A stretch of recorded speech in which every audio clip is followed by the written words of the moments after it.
بسم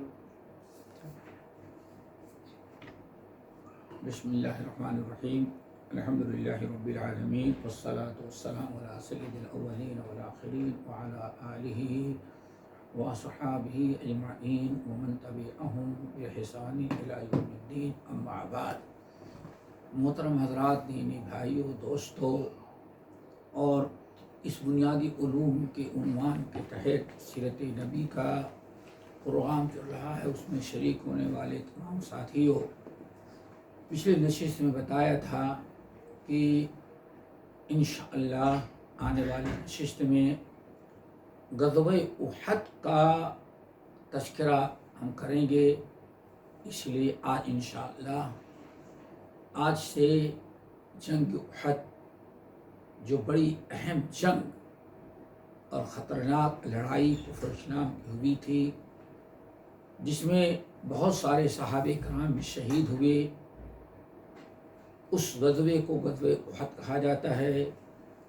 اور آج سے اس کا تذکرہ ہم شروع کر رہے ہیں۔ اللہ تعالی ہم سب کو عبرت و نصیحت حاصل کرنے والا بنائے۔ اس سے پہلے تھوڑی سی بات میں بتائی تھی اور اشارہ کیا تھا کہ جنگ بدر میں شکست کھانے کے بعد کفار مکہ بہت ہی شرمندگی محسوس کر رہے تھے، اور ان کا جو نقصان و خسارہ تھا اس کی تلافی وہ کرنا چاہتے تھے۔ کفار مکہ کے لشکر جرار میں سے ان کے 70 سردار مار دیے گئے تھے، اور 70 آدمیوں کو قیدی بنایا گیا تھا۔ مسلمان تعداد میں تھوڑے تھے، جنگی تیاری سے بھی وہ محروم تھے، لیکن پھر بھی اللہ رب العالمین نے فرشتوں کے ذریعے مسلمانوں کی مدد کی اور مسلمان غالب آئے۔ اس جنگ کے بعد ایک چیز تو یہ بھی کہ پورے عرب میں مسلمانوں کی دھاک بیٹھ گئی۔ ایک مسلم قوم کے نام سے بہادر اور شجاعت پہلوان قوم لوگوں کے سامنے ابھر کر کے آئی۔ ابو جہل کفار مکہ کی اس پسپائی کو دیکھ کر کے، اب بچے کچھ جن کے سردار تھے، جن میں زمام سلطنت ابو سفیان نے سنبھالی تھی، ابو سفیان نے نظر مان لی کہ ہم یہ نہیں کریں گے جب تک کہ مسلمانوں سے بدلہ نہ لے لیں۔ بڑی نظریں مانی، اور بچے کھوچے جو کفار مکہ کے ذمہ داران تھے، سب کو اکٹھا کیا اور ایک تجویز منظور پاس کرائی کہ ابھی جنگ بدر کے پہلے جو قافلہ تجارتی قافلہ شام گیا تھا، اس کی ساری آمدنی جنگ کی تیاری میں اور محسلم اور مسلمانوں سے انتقام لینے میں خرچ کریں گے۔ اس طرح سے یہ مالی فنڈ انہوں نے اکٹھا کیا، اور 1 سال تقریباً گزر گئے تھے۔ جنگ کی ساری تیاریاں جب مکمل ہوئی کر لیے، اور بڑے بڑے پلان اور بڑی بڑی تمناؤں کے ساتھ بات ٹھان لیا انہوں نے کہ ہاں اب مدینے پر حملہ کرنا ہے، اور اچانک حملہ کرنا۔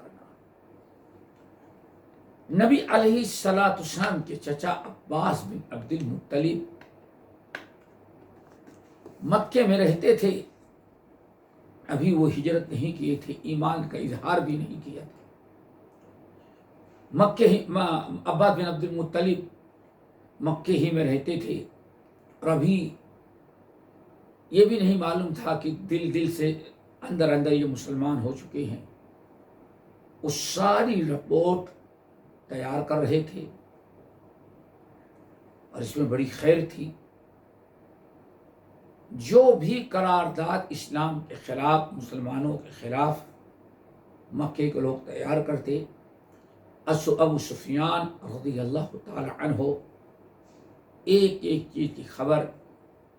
نبی علیہ السلام کو مدینہ پہنچا دیتے تھے۔ جنگ احد کے موقع پر جب انہوں نے مکمل تیاری کر لی کفار مکہ نے، اور سارے پلان بنا لیا اور نکلنے والے تھے، تو حضرت عباس بن عبد المطلب نہایت کڑی نگاہ رکھے تھے، اور سب کچھ انہوں نے ایک لیٹر لکھ کے ذریعے نبی علیہ السلام کو اطلاع دے دی کہ اس طرح سے ابو سفیان بڑی تیاریوں کے ساتھ مدینے پر حملہ کرنے کے لیے نکلنے والے ہیں۔ ایک چٹھی تیار کی اور قاصد کو دے کر کے نبی علیہ السلام کے پاس بھیج دیا۔ ادھر قاصد کو بھیجا، حضرت عباس بن عبد المطلب رضی اللہ تعالیٰ عنہ نے، اور انہی ایام میں ابو سفیان ایک 3000 کا لشکر تیار کیا، عورتیں، بہت سارے اسلحے، سب دھیرے دھیرے لے کر کے وہ مدینے کے قریب احد پہاڑ کے پچھلے طرف دامن میں جمع ہونے لگے۔ نبی علیہ السلام کا قاصد جب حضرت عباس بن عبد المطلب رضی اللہ تعالیٰ عنہ کا قاصد لیٹر کر کے آیا، جس میں ابو سفیان کی جنگ کی ساری تفصیلات بڑی دقیق انداز سے تیار کیا تھا، قاصد مدینہ لے کر کے پہنچا کہ وہ لیٹر نبی علیہ السلام کو دے، تو پتہ چلا، لوگوں نے بتایا کہ نبی علیہ السلام اس وقت قبا گئے ہوئے ہیں۔ قاصد نے لوگوں سے کچھ نہیں بتایا، اتنا سنا کہ رسول اللہ صلی اللہ علیہ وسلم قبا گئے ہیں، وہ بھی سیدھے قبا کا راستہ اختیار کیا۔ آپ قبا، مسجد قبا میں آئے ہوئے تھے، سارے محبین اور اہل ایمان اکٹھا آپ کے پاس بیٹھے ہوئے تھے۔ اتنے میں قاصد پہنچ گیا۔ جب قاصد لیٹر لے کر پہنچا تو نبی علیہ السلام کو پکڑایا کہ یہ لیٹر آیا ہوا ہے، لیکن چونکہ آپ امی تھے، آپ پڑھنا لکھنا نہیں، آپ پڑھی لکھی ہوئی چیز کو پڑھ نہیں سکتے تھے، اس لیے آپ نے وہاں لوگوں میں جو پڑھے لکھے سمجھے جاتے تھے، بعض صحابہ کرام کو جو علم تھا، آپ نے ان کو بتایا کہ ذرا یہ پڑھ کر کے لیٹر سناؤ، یہ کیا چیز ہے۔ جب نبی علیہ السلام نے وہ لیٹر پڑھا، حضرت ابی بن کعب لکھنا پڑھنا جانتے تھے، نبی علیہ السلام انہی کے حوالے لیٹر دیا اور کہا لیٹر پڑھو۔ تو اس لیٹر میں پوری تفصیل لکھی ہوئی تھی۔ نبی علیہ السلام پریشان ہوئے، تو فوراً آپ وہاں سے لوگوں کو الوداع کر کے نکلے تاکہ مدینہ فوراً پہنچ جائیں۔ اور ابی بن کعب رضی اللہ تعالیٰ عنہ جنہوں نے لیٹر پڑھا تھا، ان کو بڑی تاکید کی، خبردار لیٹر کسی کو پتہ نہ چلے، کسی کو معلوم نہ ہو کہ اس میں کیا لکھا ہو۔ راز میں رکھا۔ نبی علیہ السلام مدینہ پہنچ گئے اور فوراً یہاں ایک ہنگامی میٹنگ کی، کیا اور لوگوں کو متنبع کہ ایسا ایسا معاملہ ہے، لیکن عام نہیں کیا تھا، مختلف جو نہایت مخلص کیا کہتے خاص لوگ تھے، انہی کے سامنے آپ نے رکھا۔ اور پھر نبی علیہ السلام نے انصار مدینہ کا ایک دستہ، سعد بن معاذ، اسید بن حضیر، سعد بن عبادہ، ان تمام حضرات کو مقرر کیا۔ یہ لوگ اسلحہ لے کر کے ساری رات مدینے کے ارد گرد گھومتے رہتے، پہرے داری کرتے۔ معلوم یہ پڑا کہ واقعی یہ بالکل خبر درست ہے، تیار ہیں۔ نبی علیہ السلام نے کچھ اور ایسے لوگوں کو متعین کیا جو واقعی مزید معلومات لے کر کے آئیں۔ اس سلسلے میں بعض صحابہ کرام جو تھے، بکریاں وغیرہ چرانے کے بہانے جو گھومتے رہتے تھے، چرواہے تھے، ان میں سے کچھ کو متعین کیا کہ دیکھو پہاڑ کے دامن میں پیچھے کچھ دشمنوں کی کوئی نقل حرکت ہو رہی ہے کیا؟ ان لوگوں نے دیکھا اور آپ سے آ کے بتایا کہ ہاں، ایک بہت بڑی فوج ہے، اونٹ ہیں، سواریاں ہیں، اسلحے ہیں، اور ایک بڑی فوج تیار ہے مدینے پر حملہ کرنے کا ارادہ ان کا۔ جب بات پکی ہو گئی، نبی علیہ السلام نے صحابہ کرام اکٹھا کیا، انصار و مہاجرین سبھی جمع ہوئے، اور آپ نے سب کے سامنے بات رکھی کہ ابو سفیان کفار مکہ کا ایک بڑا سا لشکر ہزاروں کی تعداد میں، ایک بڑی تعداد جمع غفیر لے کر کے احد پہاڑی کے دامن میں آ کے ٹھہرا ہوا پیچھے، اور مدینے پر حملہ کرنا چاہتا ہے۔ آپ لوگ کیا رائے دیتے ہیں؟ ہر ایک نے اپنے اپنے حساب سے رائے دی، جس میں دو جماعتیں ہو گئی۔ صحابہ کرام کی ایک جماعت نے کہا کہ یا رسول اللہ، ہم میدان میں جا کر کے کفار مکہ کا مقابلہ کریں گے۔ کچھ لوگوں کی رائے یہ تھی کہ نہیں، باہر نہ جائیں، یہیں رہیں،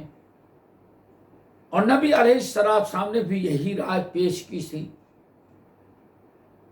اور اس کے بڑے فوائد بتائے تھے کہ ہم لوگ یہیں گھر میں رہیں، مدینے میں رہیں،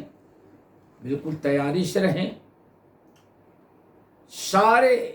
راستے جو مدینے میں داخل ہوتے ان کی ناکہ بندی کر دی جائے، اور وہاں لڑنے والے لوگوں کو کھڑا کر دیا جائے۔ اس سے بڑا فائدہ یہ بھی ہوگا یہاں رہ کر کے لڑنے میں کہ گھر کی چھتوں پر پتھر رکھ لیے جائیں، عورتیں اور بچے جو میدان میں لڑنے کے لائق نہیں ہیں، چھتوں سے اگر کفار مکہ نے پیش قدمی کی تو مرد حضرات نیچے سے لڑیں گے مسلمان، اور عورتیں، بچے، بوڑھے جو لڑنے کے لائق ہیں اوپر سے پتھراؤ کریں گے۔ ایک بہترین رائے تھی، آپ نے اسے ترجیح دیا۔ لیکن صحابہ کرام کی ایک جماعت، خصوصاً جس میں وہ حضرات تھے جو جنگ بدر میں شرکت نہیں کر پائے تھے، وہ بڑے جذبات میں تھے، نہیں، ہم کو میدان میں جا کر کے لڑنا، ہم میدان میں جا کر جہاں ٹھہرے وہاں جا کر کے ان سے لڑیں گے۔ ایسے لوگوں نے، ان کی تعداد کچھ زیادہ ہوئی، جوش اور خروش میں تھے۔ حالانکہ نبی علیہ السلام کی رائے یہی تھی کہ ہم لوگ یہیں مدینے میں رہیں گے، اگر انہوں نے حملہ کیا تو مقابلہ کریں گے ورنہ واپس جائیں. لیکن نبی علیہ السلام نے جب دیکھا کہ دوسری رائے کو لوگ بڑی ترجیح دے رہے ہیں اور زیادہ اس کو پسند کر رہے ہیں کہ نہیں ہم کھلے میدان میں جا کر کے ان سے لڑیں گے، آخرکار نبی علیہ السلام نے اپنی بات رد کر دی، گھر میں اندر داخل ہوئے اور جنگی لباس پہنے اور تلوار لٹکا کر کے نکلے اور فرمایا چلو. اب وہ صحابہ کرام جنہوں نے بڑا اصرار کیا تھا کہ نہیں ہم باہر جا کر کے لڑیں گے، ان کو اس بات کا احساس ہوا کہ نبی علیہ السلام غالباً ہم لوگوں سے ناراض ہوئے، ہم لوگوں نے مجبور کیا آپ کو میدان میں نکل کر لڑنے کے لیے، آپ کو غصہ آیا، جذبات بھڑک اٹھے، اس لیے ان لوگوں نے آگے بڑھ کہا یا رسول اللہ ایک رائے تھی، ہم لوگ اپنی رائے واپس لیتے ہیں، ہم آپ ہی کی رائے کے مطابق عمل کریں گے، آپ کی رائے ہے کہ ہم لوگ یہیں رہ کے لڑیں، ہم یہیں لڑیں گے، اپنی بات واپس لیتے ہیں. لیکن نبی علیہ السلام نے فرمایا نہیں، ہم اللہ کے نبی ہیں، اللہ کے نبی جب اسلحہ اٹھا لیتے ہیں کفار سے لڑنے کے لیے تو اسلحہ پھر رکھتے نہیں، اب تو لڑنا پڑے گا. یہ جواب دے کر کے آپ تقریباً 1000 کی فوج لے کر کے مدینے سے احد کی طرف روانہ ہو گئے. لیکن کچھ ہی دور ابھی گئے تھے تو تقریباً 300 کے قریب رئیس المنافقین جو عبداللہ ابن ابی ابن سلول تھا، من شر الوسواس الخناس الذي يوسوس في صدور الناس کا مصداق تھا، اس نے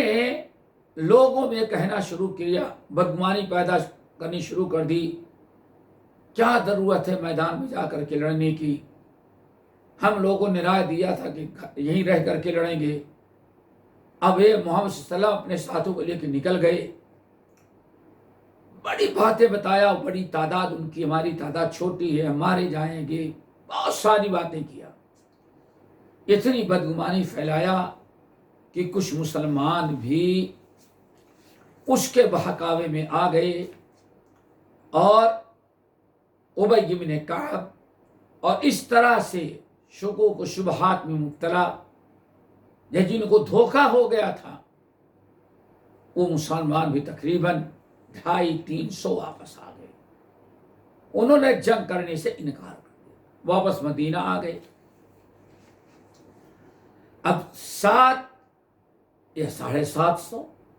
بچے، باقی سب واپس آ گئے. نبی علیہ السلام پیچھے لوٹنے کے بجائے تقریباً 700 کے قریب جو آپ کے صحابہ تھے لیے اور میدان احد میں آ گئے. اور میدان احد میں آ کر کے آپ نے فوج کی تیاری کی، لڑنے کے لیے بڑے عجیب و غریب انداز سے آپ نے جنگ کی تیاری کی، مورچے بنائے.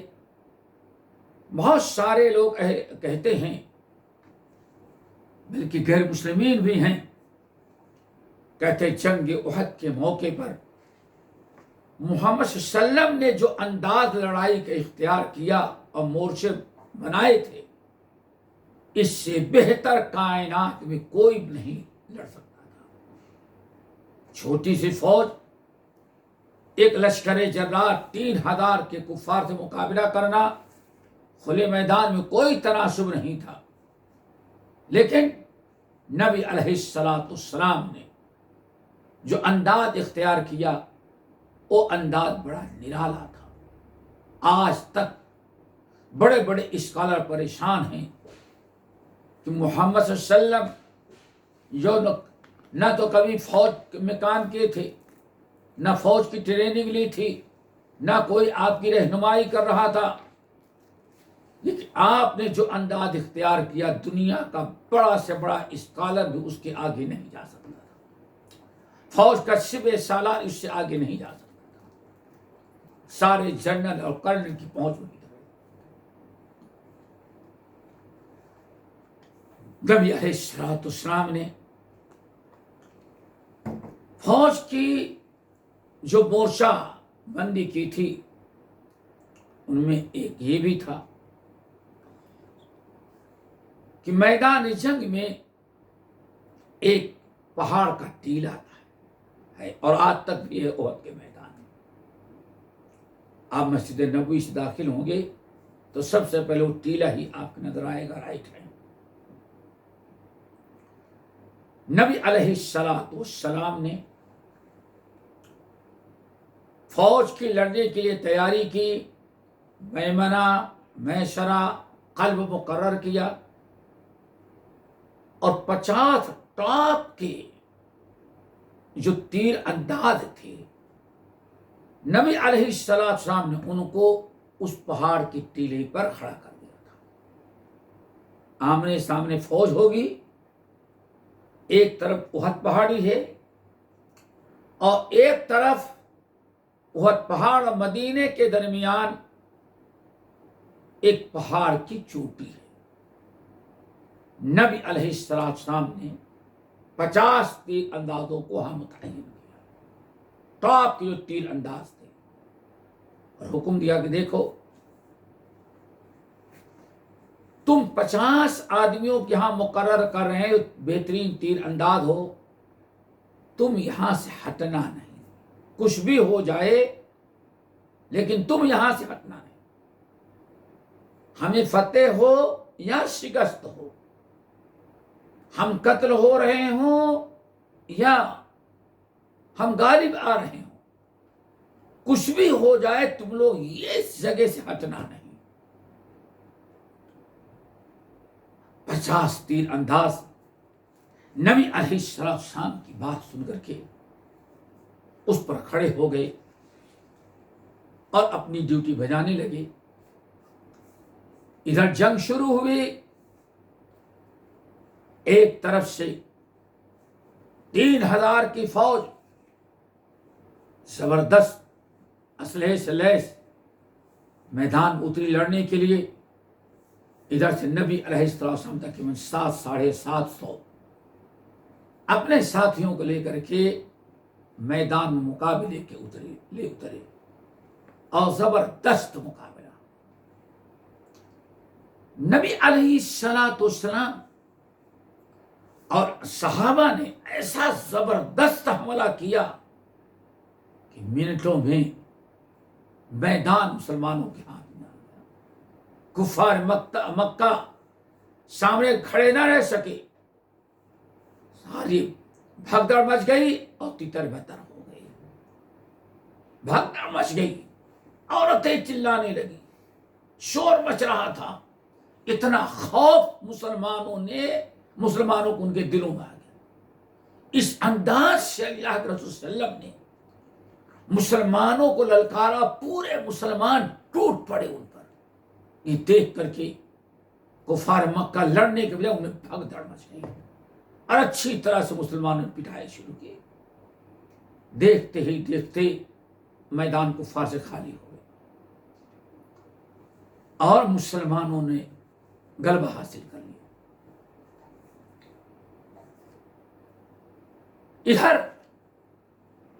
جب کفار مکہ میدان سے بھگے، میدان خالی، اپنے سارے سامان چھوڑ کر کے بھگے، وہ ٹک ہی نہیں سکے، عورتیں بچے چلا رہی ہیں، بھگدڑ مچی ہے، سامان چھوڑے جا رہے ہیں۔ جب یہ حالت ہوئی تو مسلمانوں نے جو لڑ رہے تھے نیچے، انہوں نے مال غنیمت اکٹھا کرنا شروع کر دیا۔ کچھ لوگ اسلحہ رکھ دیے، ایک قسم کا سمجھے اعلان تھا کہ جنگ ختم ہو گئی، کفار مکہ بھگ گئے، اسلحہ رکھ دیے، کچھ لوگ خیمے میں چلے گئے، نبی علیہ السلام نے جنگ کی تیاری کی تھی، اور جو ایک مورچے بنائے تھے وہاں سے سارے مسلمان میدان میں آگے مال غنیمت لینے کے لیے۔ ادھر یہ ہوا، ادھر وہ 50 تیر انداز جو اوپر تھے، انہوں نے جب دیکھا کہ کفار مکہ بھاگ گئے اور مسلمانوں کو فتح ہو گئی اور سارے لوگ مال غنیمت اکٹھا کر رہے ہیں، تو 50 تیر انداز جو تھے ان کے دل میں آیا کہ ہم بھی اتریں اور مال غنیمت میں ہم بھی حصہ لیں۔ سوچ رہے تھے، ادھر سے خالد بن ولید رضی اللہ تعالی عنہ جو کفار مکہ کے بہترین قسم کے سپہ سالار اور لڑاکو تھے، جنگجو تھے، انہوں نے دیکھا کہ موقع اچھا ہے، مسلمان مال غنیمت لینے میں مشغول ہیں، سامنے سے نہیں جا سکتا، لیکن اس پہاڑی کے جس پر نبی علیہ السلام پہلے ہی سے 50 30 اندار کو مقرر کیا تھا، اور حکم دیا یہاں تک ٹلنا نہیں کسی بھی حالت میں۔ خالد بن ولید رضی اللہ تعالیٰ نے سوچا کہ ادھر سے ہم چلے جاتے ہیں، پہلے ان کا مقابلہ کریں گے، یہ 50 30 اندار 50 تیر انداز 200 کے کفار جو لڑاکو ٹائپ کے تھے، خالد بن ولید 200 کو لیا اور پیچھے سے آنا چاہا، لیکن پیچھے نہیں جا سکتے تھے، کیوں؟ یہ 50 تیر انداز اوپر سے تیر چلا کے ختم کر دیتے تھے۔ لیکن ہوا یہ کہ ان میں سے 40 تقریباً، وہاں ان کا اختلاف ہوگا ان صحابہ کا، 50 تیر اندازوں کا، 50 تیر انداز جو تھے، امیر جو تھے انہوں نے کہا کہ نہیں، ہم لوگ یہیں کھڑے رہیں گے جب تک کہ اللہ کے نبی اجازت نہ دے دیں، چونکہ اللہ رسول نے سختی سے منع کیا ہے نیچے نہیں اترنا۔ کچھ لوگوں نے کہا بھائی اللہ رسول کا مقصد یہ نہیں تھا، مقصد یہ تھا جب تک جنگ ہوتی رہے نہیں ہٹنا، اب جنگ ختم ہو گئی ہے، اب کوئی ضرورت نہیں، ہم لوگ بھی نیچے اترتے مال غنیمت اکٹھا کرتے، ورنہ ہم لوگ مال غنیمت سے محروم رہ جائیں گے۔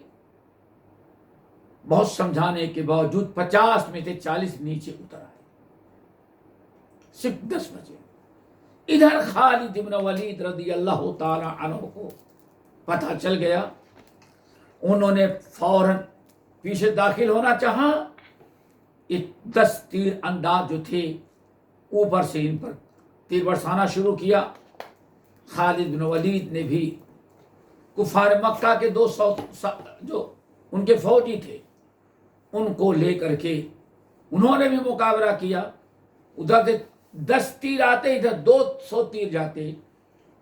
یہاں تک کہ لڑتے لڑتے وہ 10 صحابی جو تھے اوپر شہید کر دیے گئے۔ اور شہید ہو جانے کے بعد ابھی یہ کسی مسلمان کو اللہ رسول کی اطلاع نہیں تھی کہ ہاں وہاں کیا ہو رہا ہے، سب لوگ غفلت میں بیٹھے تھے، مال غنیمت لے رہے، اسلحہ رکھ دیا تھا۔ جب ان 10 صحابیوں کو شہید کر دیا خالد بن ولید نے، اب پیچھے سے راستہ صاف ہوا، اچانک انہوں نے ہلہ بول دیا، مسلمان بکھر گئے تھے، کچھ نے اسلحہ رکھ دیا تھا، کچھ واپس ہو رہے تھے، اور میدان جنگ میں کتنے تھے؟ خالی ہاتھ تھے، مال غنیمت اکٹھا کر رہے تھے۔ اب ابو سفیان خالد بن ولید نے خوب زور سے آواز لگائی اور ابو سفیان کو بلایا کہ پیچھے سے ادھر سے تم حملہ کرو، ہم نیچے ان کو گھرا کیے ہوئے۔ اب ادھر سے 200، ادھر سے باقاعدہ 2500 3,000 کی فوج کفار مکہ کی آ گئی۔ اب مسلمان لڑائی بند کر کے اسلحہ رکھ کر کے ادھر ادھر ہو گئے تھے، منتشر ہو گئے تھے، سارا نظام درہم برہم۔ اب وہاں مسلمان جو ہے دونوں طرف سے پس گئے، اور زبردست لڑائی ہوئی. اسی میں کسی شیطان نے آواز لگا دی کہ قتلنا محمدن، محمد کو ہم لوگوں نے قتل کر دیا صلی اللہ علیہ وسلم. یہ خبر سن کر کے صحابہ کی ایک بڑی جماعت ایسی غمزدہ ہوئی کہ ان کے در لڑنے کی طاقت ہی نہیں. اس طرح سے فتح ہو کر کے پھر ایک دوبارہ جنگ شروع ہوئی،